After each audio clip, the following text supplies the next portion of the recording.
بسم اللہ الرحمن الرحیم رب زدنی علما۔ نبی کریم صلی اللہ علیہ وسلم کی جو احادیث کی سند ہیں، اسناد ہیں، الحمدللہ 1400 سال کا عرصہ بیت چکا ہے، یہ ساری کی ساری سندیں محفوظ ہیں۔ آپ اذان گرامی اس سند کی بات کرتے ہیں، میری جو سند الحمدللہ میں تو حقیر ہوں اور اسلام کے اندر میرا جو مقام ہے وہ زیرو ہے، صفر ہے، میں تو طالب علم ہوں۔ الحمدللہ مجھ حقیر کی سند بھی آج کے دور میں محفوظ ہے اور میری سند بھی رسول اللہ صلی اللہ علیہ وسلم تک پہنچتی ہے۔ آپ کہیں گے یہ کیسے ممکن ہے؟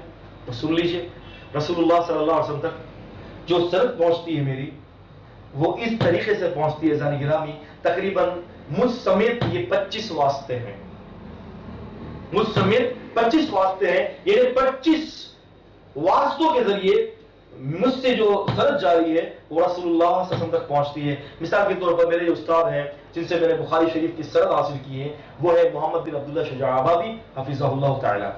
آپ نے جن سے حاصل کیا ان کا نام ہے شیخ ابی سعید شیخ الدین الدہلوی رحمۃ اللہ علیہ۔ انہوں نے جن سے حاصل کیا ان کا نام ہے شیخ المحدث نذیر حسین الدہلوی رحمۃ اللہ علیہ۔ انہوں نے جن سے حاصل کیا ان کا نام ہے شیخ عبد الرحمن بن محمد الشامی رحمۃ اللہ علیہ۔ انہوں نے جن سے حاصل کیا ان کا نام ہے الشیخ مصطفیٰ بن محمد الدمشقی رحمۃ اللہ علیہ۔ انہوں نے جن سے حاصل کیا ان کا نام ہے الشیخ عبد الغنی النابلسی رحمۃ اللہ علیہ۔ انہوں نے جن سے سند بخاری حاصل کیا اپنے استاد سے ان کا نام ہے شیخ محمد تقی الدین عبد الباقی الحملی رحمۃ اللہ علیہ۔ انہوں نے اپنے جس استاد سے نام سنا ان کا نام ہے الشیخ ابی عبد الرحمن الحجازی رحمۃ اللہ علیہ۔ انہوں نے جن استاد سے سنا بخاری شریف کا سماع کیا اور جو ان کی سند پہنچتی ان کا نام ہے شیخ محمد بن محمد ابن شہیر الکماش رحمۃ اللہ علیہ۔ انہوں نے جن سے حاصل کیا ان کا نام ہے حافظ ابن حجر الاسقلانی رحمۃ اللہ علیہ۔ حافظ ابن حجر رحمۃ اللہ علیہ نے جن سے صحیح بخاری کی سند کو حاصل کیا ان کا نام ہے شیخ ابی اسحاق ابراہیم بن محمد رحمۃ اللہ علیہ، اور انہوں نے جن سے سند حاصل کیا ان کا نام ہے شیخ احمد بن ابی طالب الصاقی رحمۃ اللہ علیہ۔ انہوں نے جن سے حاصل کیا الشیخ سراج بن عبداللہ رحمۃ اللہ علیہ الزبیدی البغدادی رحمۃ اللہ علیہ۔ انہوں نے جن سے حاصل کیا ان کا نام ہے الشیخ ابی الوقت عبد الاول الحربی رحمۃ اللہ علیہ۔ انہوں نے جن سے حاصل کیا ان کا نام ہے الشیخ ابی الحسن الداؤدی رحمۃ اللہ علیہ۔ انہوں نے جن سے سند حاصل کیا ان کا نام ہے محمد بن عبداللہ السرخسی رحمۃ اللہ علیہ۔ انہوں نے جن سے سند حاصل کی ان کا نام ہے الشیخ ابی عبداللہ محمد بن یوسف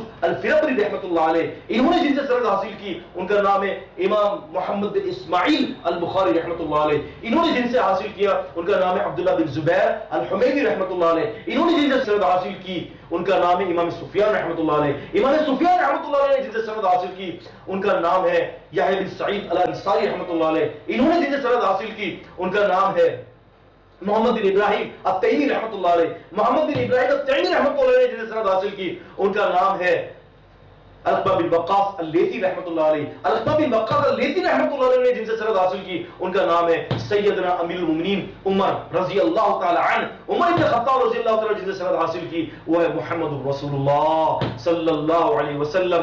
انما الاعمال بالنیات، کہ اعمالوں کا دار و مدار نیتوں پر ہے۔ عزیزان گرامی یہ پورے 25 واسطے تھے مجھ سے لے کر رسول اللہ صلی اللہ علیہ وسلم کی حدیث تک جو میں نے آپ کو زبانی سنائے ہیں۔ الحمدللہ ثم الحمدللہ، جب مجھ حقیر کی سند رسول اللہ صلی اللہ علیہ وسلم تک محفوظ ہے تو کیوں کر رسول اللہ صلی اللہ علیہ وسلم کی سندیں محفوظ نہیں ہوں گی؟